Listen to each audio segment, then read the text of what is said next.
Now, government wants a quick end to the Transnet strike. The Minister of Employment and Labour has joined the wage talks as an observer. The Commission for Conciliation, Mediation and Arbitration is now mediating the wage impasse between Transnet and the unions. About 40,000 members of the United National Transport Union and the South African Transport and Allied Workers Union have downed tools. The parties at the Transnet Bargaining Council, including Labour Minister Thula Singesi, want a speedy resolution to the strike action, saying the longer it drags on, the more it will be destructive to the country's economy. It's disappointing that we've not been able to reach an agreement, because a strike in this particular sector has a huge impact on the economy as a whole. In fact, the damage it can do is incalculable. Our economy, which is in any case weak at this stage, is trying to recover in terms of the exports and so on. So it was just an appeal. I will be monitoring this. We are speaking with the Minister of the Public Enterprises, Minister Pravin Gordhan, and we will ensure that there must be a resolution out of this. Today saw SATAU members join rival union UNTU to down tools countrywide amid calls for the employer to do right by them. We're demanding 13%, or at least if the employer can come down, can meet us halfway. Maybe if he can offer us 12%, maybe we can accept that 12%. It's not enough. How much is 3% of a general worker? We really can't accept that. Due to the cost of living, everyone is affected. They come with a 1.5% increase or a 3% increase that's been watered down, where none of your pension or your housing allowance or your medical aid is going to be lifted as well. Workers' unions want the employer to reconsider his stance. The striking workers say months of negotiations with the employer have not yielded positive outcomes. The employer has unreasonably rejected to sign the picketing rules. And then subsequent to that, we have requested the intervention of the CCMA to address two issues. First issue is the picketing rules. The second issue, it is a CCMA intervention towards wage negotiation. The United National Transport Union, UNTU, is a majority union at Transnet with around 54% of the staff. The union has welcomed the presence of government at the wage talks. We appreciate that the Minister took time out of his busy schedule to come and brief us this morning. He has addressed us on the urgency of this matter and trying to find a resolution for this. He's highlighted the impact and the severe effect that this has on the economy of South Africa, and has implored the parties to try and find solutions and approach this with open minds with the intent to find a solution soon. Transnet says its main aim is to see the strike action lifted so workers can go back to their posts. Growth in the third quarter is expected to show some improvement following a contraction in the second quarter. However, the strike action is already disrupting the movements of imports and exports of goods, and this will have a catastrophic impact on economic growth and job creation. It's unfortunate that we're at this point now, because we want to avoid mass industrial action on our part as a business. We know that we are under pressure operationally and financially, and for us we would like to conclude these talks that are happening currently as swiftly as possible so that we can get back to the business of moving the economy, which is what our mandate is.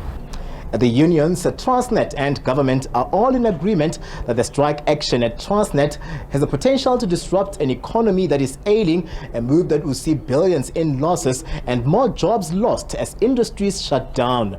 Katlego Lorodi, SABC News, Johannesburg. For more, we're now joined by Chief Economist at the Efficient Group, Dawie Roodt. Dawie, thanks very much indeed for joining us. Throughout that story, we keep on hearing that this could affect a very fragile economy significantly. I'm hearing headlines of economic collapse. Is that an exaggeration, or is that the concern we should have? We should certainly be very concerned about this. Maybe a bit of a context should do at the moment, and that is that the South African economy, as we all know, is going through an extremely difficult time. We are flirting with a possible recession. We're waiting for the third quarter's data. It could be another contraction, although I think it's going to be a flat quarter. But now we've got the fourth quarter, and the fourth quarter kicks off with this kind of industrial action, which is certainly not going to be good for the South African economy. Which is what is also important to notice is that because of the lack of proper railroad services in South Africa, the Transnet hasn't been functioning for a number of years properly in any event. And because of that, our exports have been hampered, and we've probably lost tens of billions rands worth of exports. They simply couldn't get to the harbors, and if they could get to the harbors, couldn't get out of the harbors in time. So this is certainly having a huge impact on the economy. How much, I just don't know. It depends, of course, how long this is going to go on and how severe and how disruptive it's going to be. But without a doubt, this is going to have a huge impact on the economy. Explain why Transnet is so critical in the economic story. Well, Transnet is really very important to South Africa for a number of reasons. One is South Africa is a huge place. It's a huge country. And you need to get stuff from the harbors to the economic heartland, which is Gauteng. And if that doesn't work properly, then of course it affects the economy. We export a lot of stuff. We export a lot of commodities. For example, we have currently a very nice commodity cycle. We can't really capitalize on that fully because of a lack of proper services coming from Transnet. And of course, you have to get that stuff to the harbors, and from the harbors, you have to get it out to your customers internationally. And most of these mines are mostly located inland. But that's only part of the story. Remember, also, we export a lot of other things, like, for example, agricultural exports also go through the harbors and make use of the railroads as well. And that is also being affected. But what people quite often forget is that we have to import a lot of things in order to make sure that we can produce locally. And a very good example is fertilizer. We import a lot of fertilizer, and currently there seems to be a bit of a shortage of certain kinds of fertilizer in South Africa. If we don't get that in time, then that will affect food production eventually in the agricultural sector. So those are some examples why it is very important to have a proper functioning railroad system in a country. It sounds as if Transnet should be included on the list of emergency services. Yes, I guess that's a valid argument. But I think what is gradually happening, remember, the minister already asked private sector to participate in the railroad sector in South Africa. So slowly what we are doing with Transnet, which is a state-owned enterprise, we are gradually getting private sector participation. And it seems to me eventually we will fully privatize Transnet. And the reason why that is going to happen, like exactly what has happened to South African Airways, exactly what is currently happening to the Post Office, which is what is currently happening to Eskom, will eventually also happen to Transnet. And that is private sector participation will become the norm, and eventually the state will not be involved in that anymore.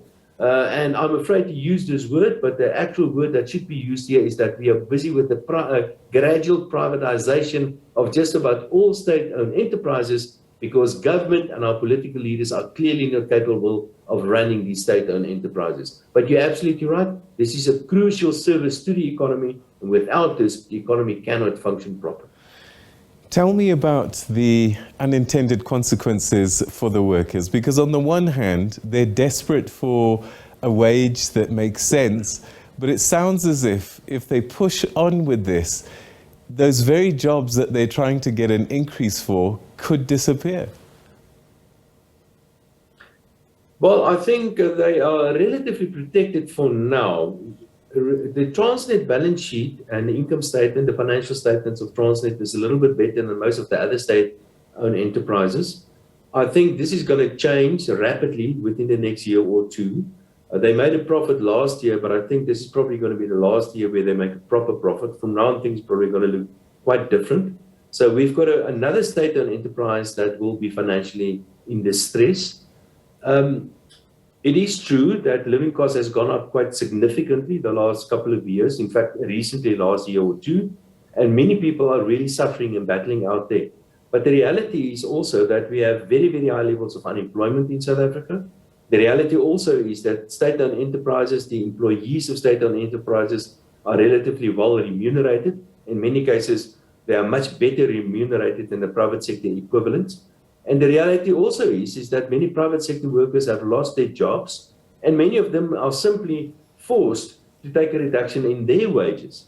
While for the past 2 years, we've lost more than 1 million jobs in the private sector, but not one single civil servant has lost these jobs. And Transnet is simply part of the state. It's another civil service.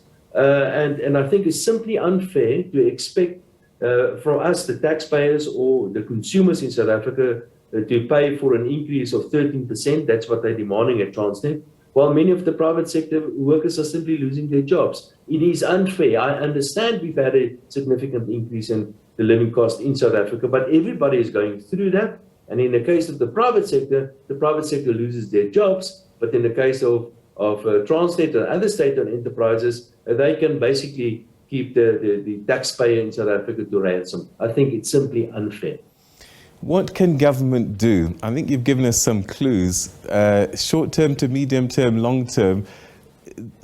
Transnet being reformed, run properly, more efficiently is one thing. But what does one do in the short term? Can government, the taxpayer, afford this increase? No, the taxpayer cannot afford this. Asking me what can be done in the short term, I'm simply do not have confidence in the South African government that they will be doing the right thing in the short term. The right thing will happen eventually, because the right thing is currently happening with Eskom, and that means Eskom is gradually being privatized.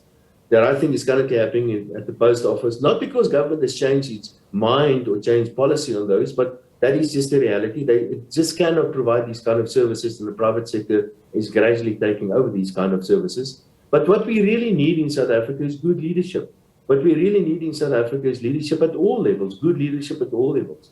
I think it's important for all leaders in South Africa to understand that we are in a very deep hole with very high levels of unemployment and rising levels of poverty. There's this social tension that we can all sense, and I'm very concerned for a spark to get this whole thing ablaze. And whenever there's a strike, or whenever there's some public event happening, or whenever somebody says something, or whenever there's some political event happening, whenever that happens, I get so nervous and concerned that this could be that spark, that spark that I've been worried about. So for our political leaders and all leaders, Labour leaders included, we have to be aware that South Africa is a very tense and a very dangerous place at the moment, and we need very good and sober leadership to make sure that that we don't create a spark that can set the whole thing ablaze. I'm very concerned about that. Good leadership is what we crucially need at the moment. Dawie, always good to talk to you. Thank you very much indeed for joining us. Thank you, Peter. All right, that's the Chief Economist at the Efficient Group, Dawie Roodt, painting a picture that Transnet slowly is on the course to privatization, much like Eskom and other SOEs, and that leadership is a crucial ingredient because we're sitting on a ticking time bomb, he is intimating, and that without the right kind of leadership right now, things could get out of hand. That's all to do with the Transnet strike, people calling for a raise in wages, but questions being raised about whether we can afford it, and this could be the start of an economic collapse. Stay with us, you're watching